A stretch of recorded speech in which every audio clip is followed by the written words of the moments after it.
क्या लुप्त हो जाएंगे बद्रीनाथ और केदारनाथ? क्या अस्तित्व खत्म हो जाएगा बद्रीनाथ और केदारनाथ का? तो जानते हैं आज बद्रीनाथ और केदारनाथ धार्मिक स्थान हिंदुओं के।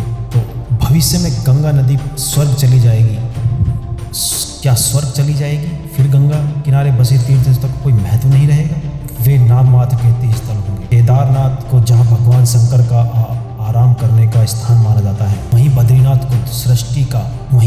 को सृष्टि का 8वां बैंकुट कहा गया है। भगवान विष्णु 6 माह निद्रा में रहते हैं और 6 माह जागते हैं। बद्रीनाथ धाम को जाने मान्यताओं के अनुसार जब गंगा नदी धरती पर अवतरित हुई तो यह 12 धाराओं में बट गई। इस स्थान पर मौजूद धारा अलकनंदा से नाम से विख्यात हुई और स्थान बद्रीनाथ भगवान विष्णु का वास बना। अलकनंदा की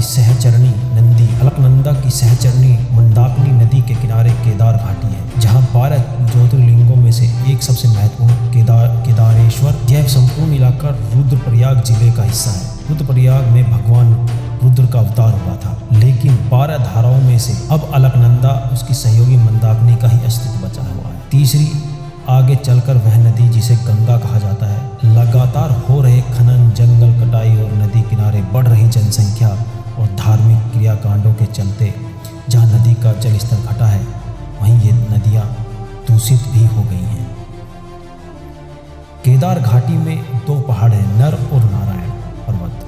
विष्णु के 24 अवतारों में से एक नर और नारायण ऋषि की है तपोभूमि है। उनके तप से प्रसन्न होकर केदारनाथ में शिव प्रकट हुए। पुराणों के अनुसार गंगा स्वर्ग की नदी है और इस नदी को किसी भी प्रकार से प्रदूषित करने और इसके स्वाभाविक रूप से छेड़छाड़ करने का परिणाम होगा संपूर्ण जम्मू खंड का विनाश और गंगा का पुनः स्वर्ग चली जाना। वर्तमान में गंगा पूर्णतः प्रदूषित हो गई है और इसके जल की गुणवत्ता में भी परिवर्तन होने लगा है। हिंदुओं के अधिकतर तीर्थ स्थल गंगा, यमुना, कृष्णा, गोदावरी, सिंधु, ब्रह्मपुत्र, कावेरी, नर्मदा और आदि नदियों के किनारे स्थित है। भारत के लोग ने जहाँ गंगा नदी को पूरी तरह से तबाह कर दिया है, वहीं सभी हिंदू तीर्थ स्थलों पर व्यापारिक विकास और गंदगी के चलते बर्बाद कर दिया है। इसके चलते अब गंगा ने पुनः स्वर्ग जाने का तैयारी कर ली है। पुराणों अनुसार भूकंप, जल प्रलय, सूखे के बाद गंगा लुप्त हो जाएगी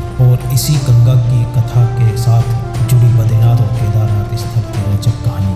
नरसिंह भगवान की मूर्ति अब बद्रीनाथ में भी नहीं होंगे। भगवान के दर्शन, क्योंकि मान्यता अनुसार जोशी मठ में स्थित नरसिंह भगवान की मूर्ति एक हाथ साल दर साल पतला होता जा रहा है। भविष्यवाणी की माने तो जिस दिन नर और नारायण पर्वत आपस में मिल जाएंगे, बद्रीनाथ का पूरा रास्ता बंद हो जाएगा। भक्त बद्रीनाथ के दर्शन नहीं कर पाएंगे। उत्तराखंड में आई प्राकृतिक आपदा इस बात की ओर इशारा करती है कि मनुष्य ने विकास के नाम पर तीर्थ स्थलों का जो विनाश किया है, तीर्थों और पर्यटन की जगह समझकर मौज मस्ती करने का स्थान समझा है, तो अब उसका भुगतान भी करना होगा।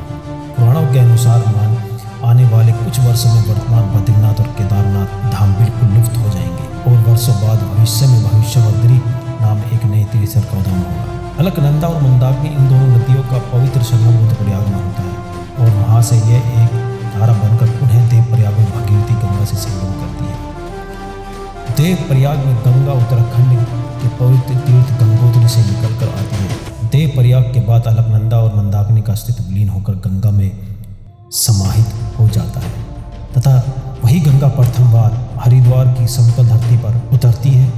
भगवान केदारेश्वर ज्योतिर्लिंगों के दर्शन के बाद बद्री क्षेत्र में भगवान नर नारायण का दर्शन करने से मनुष्य के सारे पाप नष्ट हो जाते हैं और इसे जीवन मुक्ति भी प्राप्त हो जाती है। इसी आशय में को शिव पुराण के कोटि रुद्र संहिता में भी व्यक्त किया गया है। बद्रीनाथ की कथा अनुसार सतयुग में देवता और ऋषि मुनि और साधारण मनुष्य को भगवान विष्णु साक्षात दर्शन प्राप्त होते थे। इसके बाद आया त्रेता युग। इस युग में भगवान सिर्फ देवताओं और ऋषि मुनियों को ही दर्शन देते थे, लेकिन द्वापर युग में भगवान विलीन हो गए। उनके स्थान पर एक विग्रह प्रकट हुआ। ऋषि मुनियों और मनुष्य को साधारण विग्रह से संतुष्टि होना पड़ा। शास्त्रों अनुसार सतयुग से लेकर द्वापर युग तक पाप का स्तर बढ़ता गया और भगवान दर्शन दुर्लभ हो गए। द्वापर युग के बाद आया कलयुग, जो वर्तमान का युग है। पुराणों में बद्रीनाथ केदारनाथ के रूठने का जिक्र मिलता है। पुराणों के अनुसार कली युग में ही कि 5000 वर्ष बीत जाने के बाद पृथ्वी पर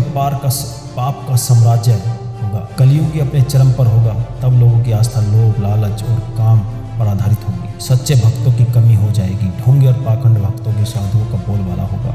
ढोंगी सतजन धर्म की गलत व्याख्या कर समाज के दिशाहीन कर देंगे। तब इसका परिणाम यह होगा, धरती पर मनुष्य के पाप को धोने वाली गंगा स्वर्ग लौट जाएगी। तो दोस्तों, हमने अपनी ही प्रकृति को, अपनी ही पृथ्वी को और अपने ही वन्य जीवन को नष्ट कर दिया है। अपनी लोभ लालच के में हमने अपने सुंदर देव स्थानों और पहाड़ियों को हमने विकसित के नाम पर, विकास के नाम पर उनको बर्बाद कर दिया है। काटा जा रहा है, गुफाएं बनाई जा रही हैं। तो एक दिन परलय तो आएगी। तो सुनते रहिए, ऐसी रोचक जानकारी मैं आपको देता रहूँगा MGB पर। आपका धन्यवाद। ज़्यादा से ज़्यादा शेयर करें।